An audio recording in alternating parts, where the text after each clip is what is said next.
Good morning students, स्वागत है आप सभी का एक और नई वीडियो में। आज हम करने जा रहे हैं सामाजिक विज्ञान का मूल्यांकन कार्यपत्रक 2 यानी असेसमेंट वर्कशीट नंबर 2, जो कि क्लास 9th की वर्कशीट है।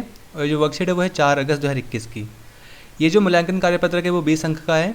अब इसमें जो शुरू के जो 5 क्वेश्चन है वो क्या है, मल्टीपल चॉइस है। उसके बाद हमें क्या देने हैं, आंसर्स देने लिख के। सो जो शुरू के 5 क्वेश्चन जो मल्टीपल चॉइस है उसको उनके आंसर फाइंड करने के लिए हमें यहाँ पे क्या, ये जो पैसेज दे रखा है ना, पैराग्राफ, इसको रीड करना पड़ेगा। और रीड करने के बाद हम क्या करेंगे, आंसर फाइंड करेंगे। देखो यहाँ लिखा क्या है, भारतीय संसद राष्ट्रपति, राज्यसभा और लोकसभा को मिलाकर बनती है। लोकसभा चुनाव के बाद बहुमत प्राप्त राजनीतिक दल की सरकार बनती है। कभी कभी बहुमत ना होने की दशा में गठबंधन सरकार बनती है। संसद में बहुमत प्राप्त दल का विरोध करने वाले राजनीतिक दल विपक्षी दल कहलाते हैं। प्रधानमंत्री सत्ताधारी यानी शासन करने वाले दल का मुखिया होता है। प्रधानमंत्री अन्य मंत्रियों का चुनाव करता है, जैसे स्वास्थ्य मंत्री, शिक्षा मंत्री, वित्त मंत्री, जो इन सबसे संबंधित सरकारी कार्यों का जिम्मा संभालते हैं। तो काफ़ी सिंपल सा, बिल्कुल इजी सा यहाँ पे छोटा सा पैसेज दे रखा है, पैराग्राफ दे रखा है। इसको कुछ नहीं करना, हमने रीड किया, हमने ये जाना, देखो क्योंकि हमें पता है पहले से ही कि जो भारतीय संसद है उसके 3 अंग है, राष्ट्रपति, राज्यसभा और लोकसभा, वो हम पढ़ चुके हैं। अब जो लोकसभा के चुनाव होते हैं उसमें जो जिस भी पार्टी को मतलब मेजोरिटी मिलती है, जिस पार्टी को ज़्यादा वोट मिलते हैं उसकी सरकार बनती है। पर अगर मान लो मेजोरिटी नहीं मिली, बहुमत नहीं मिला, तो दो पार्टी होती है, वो आपस में क्या करती है, मिलकर सरकार बनाती है, जिसको बोलते हैं गठबंधन की सरकार। और जो सरकार, जिसकी सरकार बन गई, मान लो एक पार्टी की सरकार बन गई, तो जो दूसरी पार्टी उसका जो विरोध करती है उसको बोलते हैं विपक्षी दल। ठीक है, यहाँ पर लिखा भी है, वो विपक्षी दल कहलाता है। और जो प्रधानमंत्री होता है वो क्या होता है, सत्ताधारी पार्टी का क्या होता है, मुखिया होता है। यानी सत्ताधारी जो पार्टी होगी, दल होगा, उसका मुखिया होता है प्रधानमंत्री। और प्रधानमंत्री बाकी सब मंत्रियों की नियुक्ति करता है। ठीक है, वही सेलेक्ट करता है कि कौन सा मंत्री क्या बनेगा, मतलब स्वास्थ्य मंत्री कौन बनेगा, शिक्षा मंत्री कौन बनेगा, वो जो डिसाइड करने की बारी आती है, वो पावर होती है, वो प्रधानमंत्री के हाथ में होती है। सो इसको पढ़ने के बाद अब हम फटाफट से इनके आंसर देख लेते हैं। काफ़ी इजी, तो आप खुद भी कर सकते हो। देखो पहला प्रश्न क्या देखा है, भारतीय संसद इनको मिलाकर बनती है। राज्यसभा एवं लोकसभा नहीं, राष्ट्रपति राज्यसभा नहीं, लोकसभा एंड राष्ट्रपति नहीं। देखो फोर्थ में क्या लिखा है, राष्ट्रपति, राज्यसभा एंड लोकसभा। तो यहाँ पे फोर्थ पे आपको टिक करना है, फोर्थ आंसर क्या है, सही है।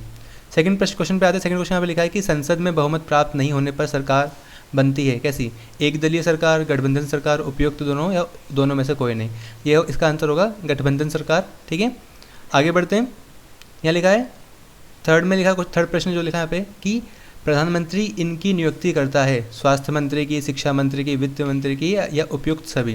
तो इसमें आएगा उपयुक्त सभी। ठीक है, आगे बढ़ते हैं। क्वेश्चन 4 में यहाँ पे दे रखा है, संसद में बहुमत प्राप्त दल का विरोध करने वाले राजनीतिक दल क्या कहलाते हैं। तो वो कहलाते हैं विपक्षी दल। ठीक है, अपोजिशन पार्टी। आगे बढ़ते हैं। क्वेश्चन नंबर जो 5 है, यहाँ पे लिखा है सरकार में सत्ताधारी दल का मुखिया कौन होता है। तो वो होते हैं प्रधानमंत्री। ठीक है, तो इस तरह से जो वर्कशीट थी वाले, मतलब जो MCQs थे वो हमने कर लिए। आगे बढ़ते हैं। यहाँ पे कुछ क्वेश्चन है जिसको हमें क्या उत्तर संक्षेप में देना, यानी उनका यहाँ पे लिखा भी है कि निम्नलिखित प्रश्नों के उत्तर संक्षेप में दीजिए कम से कम। और सब हर एक क्वेश्चन क्या है, 3 मार्क्स का है, 3 नंबर का है। तो जो पहला प्रश्न दे रखा है यहाँ पे, मतलब जो 6th प्रश्न है वो है, लिखा है कि प्रागैतिहासिक काल को जानने में कौन से माध्यम या स्रोत सहायक हैं। ठीक है, तो इसका आंसर आप यहाँ से देख के लिख सकते हो। देखो यहाँ पे लिखा भी है, क्या लिखा है कि प्रागैतिहासिक काल के बारे में यहाँ पे लिखा है कि इस काल में मनुष्य ने घटनाओं का कोई लिखित विवरण नहीं रखा, यानी कोई लिखित बात तो है नहीं। इतिहासकार प्रागैतिहासिक को कई श्रेणियों में बांटते हैं। एक ऐसी विभाजन प्रणाली के 3 युग बताए जाते हैं। यहाँ पे देखो पाषाण युग, कांस्य युग और लोह युग है। अब जो मेन क्वेश्चन ये है कि मतलब हमको क्या सोर्सेज मिलते हैं, क्या किन स्रोतों से हम पता लगाते हैं कि उस ज़माने में क्या क्या चीज़ें हुआ करती थी। तो यहाँ लिखा है कि प्रागैतिहासिक काल के विषय में जो भी जानकारी मिलती है वह पाषाण के उपकरणों, जैसे औजार होते हैं ना, मिट्टी के बर्तनों, खिलौने, गुफाओं की कला, पुराने मानव पड़ावों के अवशेष आदि से प्राप्त होती है। तो जाहिर सी बात है, जब कोई लिखित जोखा कुछ भी चीज़ नहीं होगी तो क्या होगा, जितना भी हमें जो भी चीज़ें मिलेगी, मान लो चाहे वो पुराने मिट्टी के बर्तन हो गए या गुफाओं के अंदर जो चित्रकारी होती है, उनको देखकर ही हम क्या करेंगे, प्रागैतिहासिक काल के बारे में पता लगाएंगे। तो इसका आंसर आप यहाँ से देख के लिख सकते हो। अगले क्वेश्चन पे आते हैं। क्वेश्चन नंबर जो 7 है वहाँ पर लिखा है, लोकतंत्र में जनता के फैसलों का सम्मान कैसे किया जाता है। अब इसको भी आप देखो इस तरीके से लिख सकते हैं। देखो यहाँ पे लिखा है कि लोकतंत्र की परिभाषा के अनुसार यह जनता द्वारा, जनता के लिए, जनता का शासन है। किसी भी लोकतांत्रिक देश में जनता खुद अपना प्रतिनिधि चुन सकती है। यह चुना गया प्रतिनिधि जनता के फैसले का सम्मान करता है तथा जनता के विकास का हर संभव प्रयास करता है। लोकतांत्रिक देश में सत्ता की बागडोर किसी एक व्यक्ति के हाथ में नहीं होती है। राजनीतिक शक्तियाँ कई स्तरों में विभाजित होती हैं। इस तरह हम कह सकते हैं कि किसी भी लोकतांत्रिक देश में जनता के हितों को ध्यान में रखकर ही फैसले लिए जाते हैं और जनता के फैसलों का सम्मान भी किया जाता है। तो आप जो 7th का आंसर यहाँ से लिख सकते हो। आते हैं अगले क्वेश्चन पे। अगला क्वेश्चन जो 8th क्वेश्चन यहाँ पर लिखा है, राष्ट्रवाद की भावना के प्रसार में किसकी मुख्य भूमिका है, बताइए। अब देखो ये जो राष्ट्रवाद वाला जो हमने जो हिस्ट्री में पढ़ा था, जो हिस्ट्री के वर्कशीट में करा था ना इतिहास की, उसी का इसमें हमें मतलब उसी को देखते हुए हमें इसमें आंसर देना है। अब उस वर्कशीट में क्या क्या लिखा था देखते हैं। देखो यहाँ पर लिखा हुआ है कि राजा राम मोहन राय, स्वामी दयानंद सरस्वती तथा स्वामी विवेकानंद जैसे समाज सुधारकों के कार्यों से, भारत की स्वावलंबी ग्रामीण अर्थव्यवस्था नष्ट होने से और ब्रिटिश शासन की अनर्थकारी आर्थिक नीतियों के दुष्परिणामों के साथ मध्य वर्ग के उदय होने से राष्ट्रवाद की भावना का प्रसार हुआ था।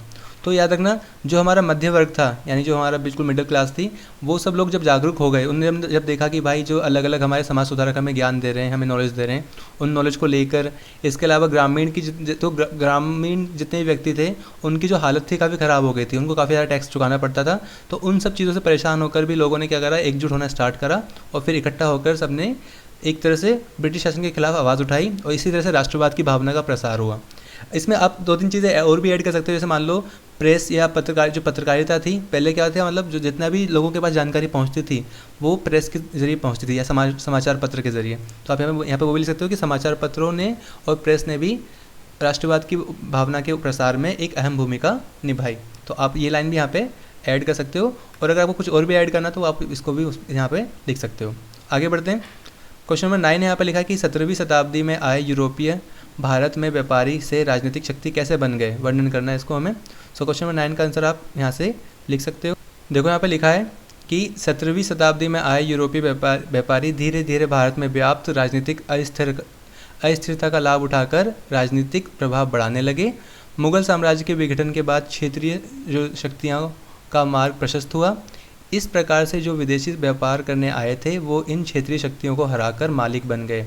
देखो, जब मुगल साम्राज्य जब विघटित हो चुका था, जब छोटे छोटे हिस्सों में बढ़ चुका था, तो बाकी जो शक्तियाँ थी, जैसे मराठा हो गए, ठीक है, और साउथ में और भी कई सारी जो शक्तियाँ थी, छोटे छोटे जो राजा थे, वो क्या हो गए, उनकी जो राज्य है वो काफ़ी फैल चुका था।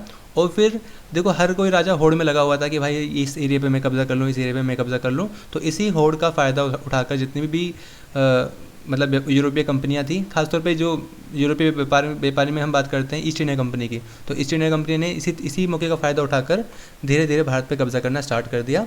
उनका ये जो था ना डिवाइड एंड रूल जो स्कीम थी, उसी को उन्होंने अपनाया। ठीक है, आगे देखते हैं। यहाँ पे 10th क्वेश्चन आप लिखा, संसद में सभी वर्गों के समुदाय के लोगों की राजनीतिक हिस्सेदारी के लिए क्या प्रयास किए गए हैं, बताइए। तो इसका आंसर आप इस तरीके से लिख सकते हो। देखिए यहाँ पर लिखा है कि संसद में सभी वर्गों तथा समुदाय के लोगों की राजनीतिक हिस्सेदारी के लिए संसद में कुछ सीटें किसी खास वर्ग या समुदाय के लिए आरक्षित कर रखी हैं। इन सीटों पर सिर्फ उसी वर्ग या समुदाय के लोगों का अधिकार होता है। चुनाव जीतने के बाद वे लोग अपने वर्ग या समुदाय के लोगों के हितों की चर्चा संसद में करते हैं। अनुसूचित जाति, जिसको हम शेड्यूल्ड कास्ट बोलते हैं, और अनुसूचित जनजाति शेड्यूल्ड ट्राइब के लिए संसद में कुछ सीटें आरक्षित हैं। इसके अलावा हमने ये भी पढ़ा था कि देखो, जो महिलाओं के लिए भी सरकार क्या कर रही है, संसद के अंदर सीटें आरक्षित करने का प्लान बना रही है, और इसके ऊपर चर्चा अभी भी संसद के अंदर हो रही है।